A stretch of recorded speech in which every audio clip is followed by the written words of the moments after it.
Hello students, I am Inderjeet Kaur from High School Mandigam. Today I am going to teach you class 8th history, chapter 4, Tribals, Dicus and the Vision of a Golden Age. Tribals, Dicus and the Vision of a Golden Age. Today we all lead a very comfortable life in the cities with all the facilities available to us. But do you know there are some people who will live who still live life in forest, जो जंगलों में रहते हैं, known as tribal people, जिन्हें tribals कहते हैं, आदिवासी लोग कहते हैं. Well, in this chapter we will study about some of the tribals of our country and their struggle against the Dicus. Dicus क्या हो गया? जो बाहर वाले आते हैं, जैसे हमारी कंट्री में ब्रिटिशर्स आ गए, which means those who were outsiders of these tribals, जो इस ट्राइबल से इन आदिवासियों के एरिया के बाहर के रहने वाले थे, उन्हें डिकुस कहा जाता था. इनमें एक था Birsa Munda. In 1895 a man named Birsa 1895 में एक आदमी का जन्म हुआ जिसका नाम था बिरसा. उसका नाम साथ में था मुंडा. नाम उसका मुंडा क्यों था? क्योंकि वो मुंडा ट्राइब से बिलोंग करता था.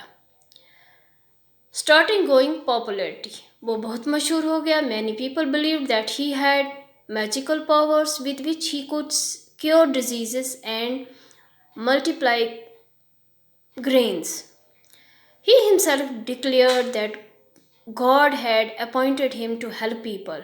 वो ये कहता था, डिक्लेयर किया था, उसने कहा था कि गॉड ने उसे, खुदा ने उसे अपॉइंट किया है, भेजा है इस दुनिया में लोगों की हेल्प करने के लिए, उनको बचाने के लिए. From safeguard their interest from dikus, जो डिकुस थे, जो दूसरे इस क्या नाम है इसका, जो ये आदिवासी थे, इन जहाँ पे ये रहते थे उस एरिया से बाहर के जो लोग थे, वो उनसे बचाने के लिए. Birsa was born in Munda tribe which is found in छोटा नागपुर रीजन ऑफ झारखंड. जो ये झारखंड स्टेट है, वहाँ पे एक जगह है छोटा नागपुर, वहाँ का ये ट्राइब भी वहाँ का था और ये इसका जन्म भी वहाँ हुआ है. But was also famous among other tribes such as Santhals and Orans. तो ये बाकी दूसरे ट्राइब्स में भी फेमस था. Why Birsa declared that he would help tribals and safeguard them from Dicus. Who were these Dicus? ये पढ़ेंगे हम कि उसने अपने आप को क्यों डिक्लेयर किया था कि वो लोगों की हेल्प करेगा, उनको बचाएगा डिकुस से. ये डिकुस कौन थे? Well, here the dikus is refer to the Britishers. जैसा कि मैंने पहले कहा कि जो एक कंट्री, हम जैसे एक कंट्री में रहते हैं, तो जो बाहर के लोग अंदर आ जाते हैं उन्हें डिकुस कहते हैं. तो इसी तरह से उस टाइम ब्रिटिशर्स आ गए. Why did they want to safeguard themselves from the Britishers? वो क्यों बचाना चाहता था इन्हें? It is because these tribes had their own way of living. उनका अपना तौर तरीका था ज़िंदगी जीने का. Their society believes they are different from those. उनकी सोच, उनका यकीन, उनकी सोसाइटी, रहन सहन, ये सब उनसे डिफरेंट था. हु लिव्ड इन सिटीज़ और विलेज, जो शहरों में रहते थे, या वो ब्रिटिशर थे या इंडियन सिटीज़ में रहते थे, विलेज में रहते थे. तो इन ट्राइब्स का टोटली सब कुछ डिफरेंट था. They felt that they we are being enslaved by the dikus. तो वो ये सोचते थे कि उन्हें ये जो बाहर वाले हैं, ये जो डिकुस हैं, ये इन्हें गुलाम बना देंगे. To know more about them we have to read this chapter further. तो ये चैप्टर हम आगे पढ़ते हैं. The tribal societies had different rituals which were not similar to that of the Brahmins.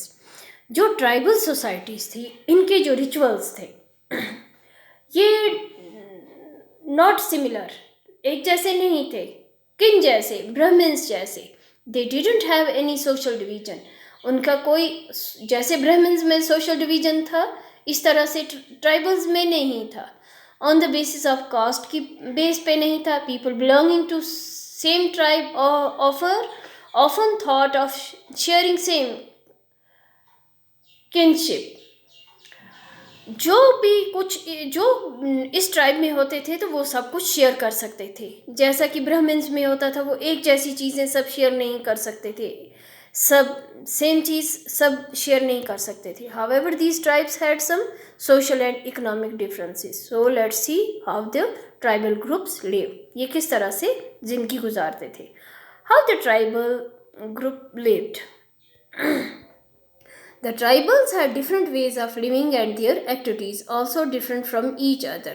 जो tribals तो बहुत थे. ट्राइब्स जो थे ये बहुत किस्म के थे, अलग अलग थे. इनमें भी डिफरेंसेस थे. इनकी एक्टिविटीज़ अलग थी. Also different from each other. ये भी एक दूसरे से अलग थे. हाउ, कैसे थे ये, let's see. Zoom cultivation. They practised shifting cultivation. This was done on small patches of land within the forest by cleaning them.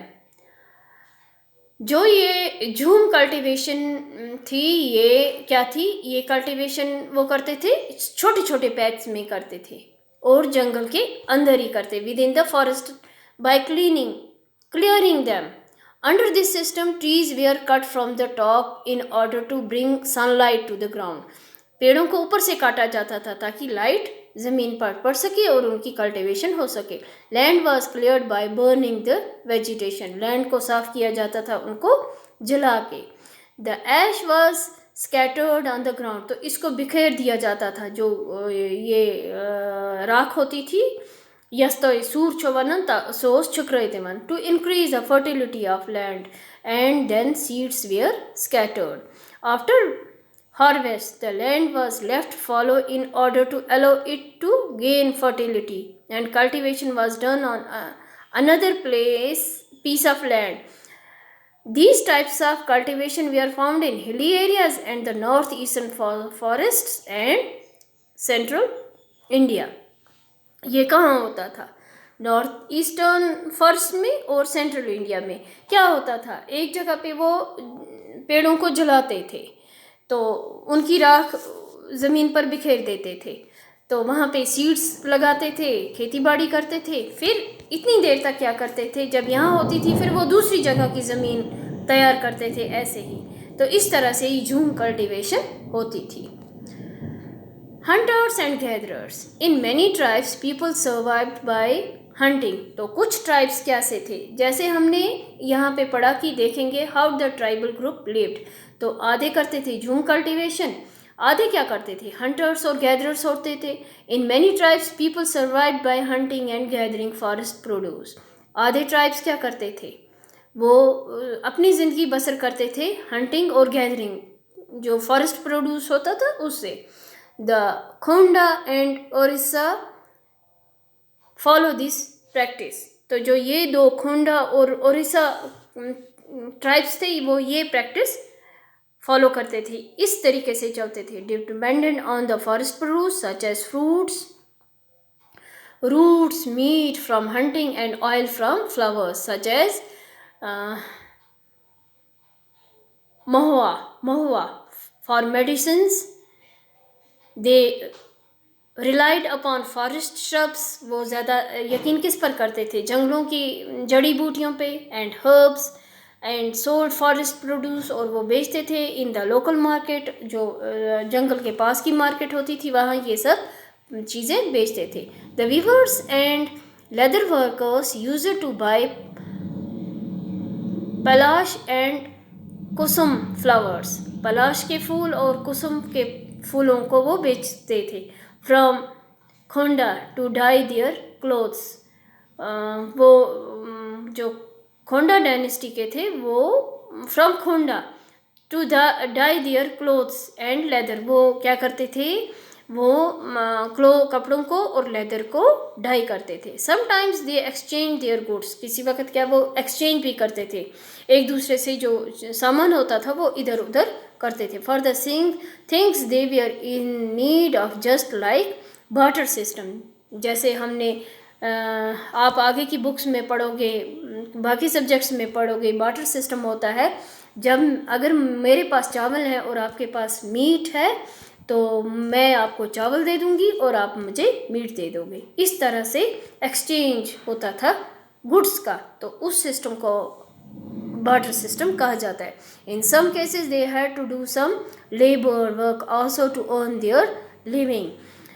तो कुछ क्या करते थे, कुछ मजदूरी का काम भी करते थे जिससे वह अपनी ज़िंदगी का गुजारा करते थे। Tribes like Begas from central India never worked for anyone. एक और ट्राइब होता था बेगास। इन्हीं ट्राइब्स में एक ट्राइब था बेगास। वो सेंट्रल इंडिया में रहते थे, वो किसी के लिए भी काम नहीं करते थे। It was below the dignity of Baigas to do labour work as they were the forest man. वो अपने आप को जंगल का आदमी समझते थे और वो किसी के लिए भी काम नहीं करते थे।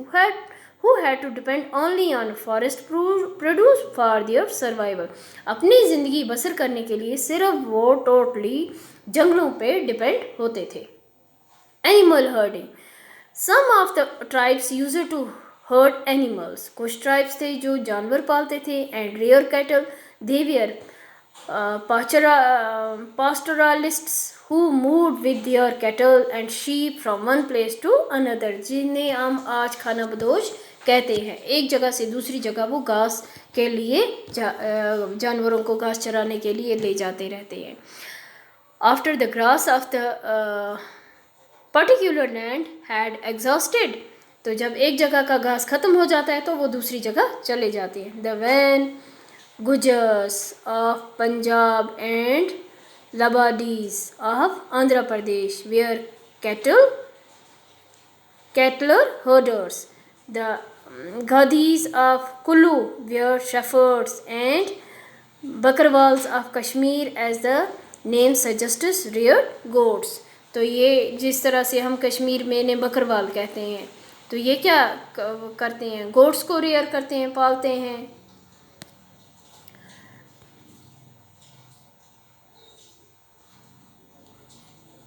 Animals and rare cattles they were अच्छा, not all we are living a nomadic life. सारे तो नोमेटिक लाइफ नहीं गुजारते थे। Some of them settle down at some particular place. कुछ क्या करते थे, कुछ अब रहने लगे थे एक खास जगह पे, पर्टिकुलर एक ही जगह पे रहने लगे थे, किसी खास जगह पे। तो चलो हम पढ़ते हैं आगे इनके बारे में। सम टुक टू सेटल कल्टिवेशन। अब क्या होने लगा कि कुछ सेटल कल्टिवेशन करने लगे।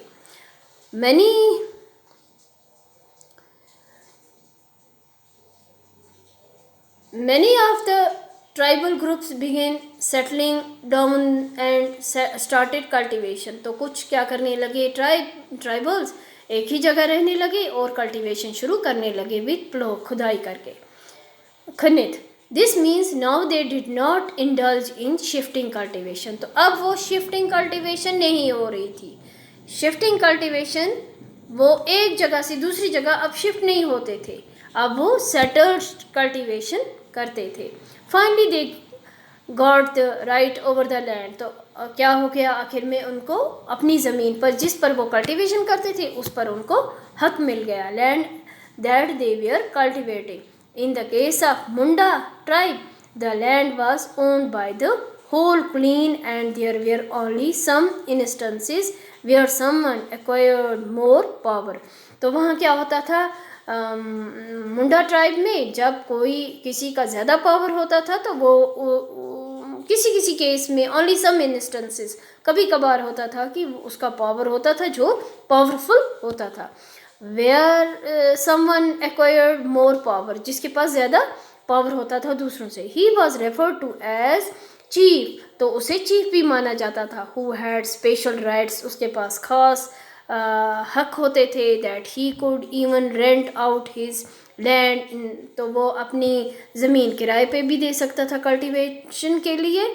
According to Britishers, Santhalas and Gonda were more civilized than the hunters and shifting cultivators। Britishers के मुताबिक जो संथालास थे और जो गोंडा थे, ये किन से ज़्यादा सिविलाइज थे? हंटर और शिफ्टिंग कल्टीवेशन से। Those living in forest were considered wild and cruel, जो जंगलों में रहते थे उन्हें जंगली और खतरनाक समझा जाता था। So now we know that the tribals had different ways of living, but what made them against the Dicus Britishers? Let us see this. Uh, how did colonial rule affect tribal lives? तो ये हम पढ़ेंगे next video में। Thank you.